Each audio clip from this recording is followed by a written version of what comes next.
Hi guys, welcome and welcome back to my channel. Today we'll be making some amazing Mexican rice slash Spanish rice. It is absolutely delicious, quick and easy. This is actually one of the easiest sides you can make, and it can be eaten with just about anything of your choice. So for me, this was eaten with some delicious fall off the bone air fried sweet and sour chicken wings. Check the link out for that one. If you guys are new to my channel, please do not forget to hit that subscribe button, like and share. So I went ahead and preheated my pan. I added some oil, and there I'm adding some diced onions. Then I'm going in with some diced garlic after 2 minutes. After 30 seconds, we are going to add some grated ginger, then our washed rice, bullion, black pepper, and some parsley flakes. All right, you're going to toast this rice. Then you are going to add your jalapeno and tomato puree. You can add tomato paste as well.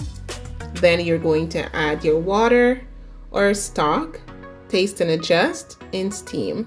And this is what it looks like, guys. It is absolutely delicious, and I do hope you guys try this recipe. All right, this is the Mexican rice slash Spanish rice.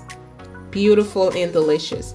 While it is still hot, I went ahead and I added some green onions, so it can absorb all that beautiful flavor.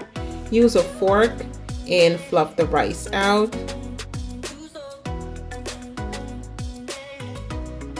Then I did added about 2 tablespoons of oil, half teaspoon of pure sesame seed oil, sauteed some corn, carrots and bell peppers with some green onion. Pour that mixture right over the rice. Continue to fluff it out, let it cool, and you are going to garnish and serve.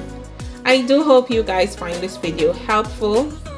And if you guys make this, you guys let me know. It is absolutely delicious and ridiculously easy. All right, again, do not forget to subscribe to my channel, like and share this video, and I'll see you guys in the next video. Okay, love you guys. Bye bye.